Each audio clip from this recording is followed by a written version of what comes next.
નમસ્કાર, આપ જોઈ રહ્યા છો યુટીસી ન્યૂઝ। લોકસભાની ચૂંટણી 2024 માટે ઉમેદવારોની બીજી યાદી ભારતીય જનતા પાર્ટી કોઈ પણ ઘડીએ જાહેર કરી શકે છે। દિલ્હીમાં પાછલા 24 કલાકમાં આને લઈને ઘણું મનોમંથન થઈ રહ્યું છે। ભારતીય જનતા પાર્ટીએ જે પ્રથમ યાદી બહાર પાડી હતી તેમાં 195 નામ હતા। હવે બીજી યાદી તે બહાર પાડી શકે છે અને તેમાં 100 થી 150 લોકોના નામો હોવાનું બહાર આવી રહ્યું છે અને આમાં ગુજરાતના જે બાકી રહેલા જે 11 ઉમેદવારો છે તેના પણ નામ જાહેર થઈ શકશે। આ નામોની જાહેરાત પહેલા જ બે વસ્તુ તો લગભગ નક્કી થઈ ગઈ છે કે આ 11 માંથી 2 મહિલા ઉમેદવારોની ટિકિટ કપાઈ શકે છે। ભારતીય જનતા પાર્ટી 2 મહિલા ઉમેદવારોની ટિકિટ કાપવા જઈ રહી છે અને આ 2 નામોની પણ લગભગ નક્કી થઈ ગયું છે કે આ 2 મહિલાઓ કોણ છે જેને ભારતીય જનતા પાર્ટી આ વખતે ટિકિટ નહીં આપે।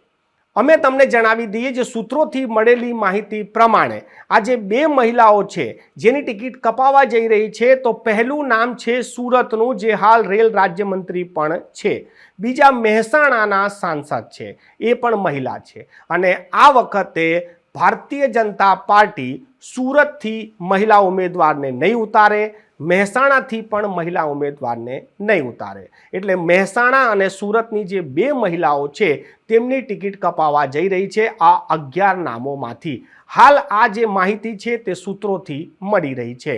ફાઇનલ નામ તો ભારતીય જનતા પાર્ટી જ્યારે જાહેર કરશે ત્યારે જ બહાર આવશે, પરંતુ 11 માંથી પણ 2 મહિલાઓના નામ કાપવાની જે ચર્ચા છે તે ચર્ચા વડોદરા શહેરમાં પણ ખૂબ ચાલી, કેમ કે વડોદરાના સાંસદ પણ મહિલા છે અને છોટાઉદેપુરના સાંસદ પણ મહિલા છે। જ્યારે 2 મહિલાઓની ટિકિટ કાપવાની વાત આવી કે 11 માંથી 2 લોકોની ટિકિટ કપાશે ત્યારે વડોદરા અને છોટાઉદેપુર પણ સેન્ટરમાં આવી ગયું હતું, પરંતુ સૂત્રોના જણાવ્યા પ્રમાણે જે નામ કપાવાના છે મહિલાઓના એ સુરતની મહિલાના નામ કપાવાના છે અને મહેસાણાની, પરંતુ વડોદરામાં પણ જો કોઈ બીજી મહિલાને ટિકિટ આપે કે આ જ સાંસદને રિપીટ કરશે તે યાદી આવ્યા બાદ જ ખ્યાલ આવશે।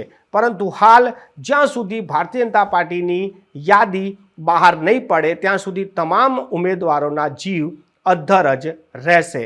વડોદરાથી શું થશે, વડોદરામાં શું થશે, કોને મળશે ટિકિટ, તમારા મનમાં શું ચાલી રહ્યું છે? રંજનબેન રિપીટ થશે કે કોઈ અન્યને ટિકિટ આપશે? આપ નીચે કોમેન્ટ બોક્સમાં કોમેન્ટ કરી શકો છો।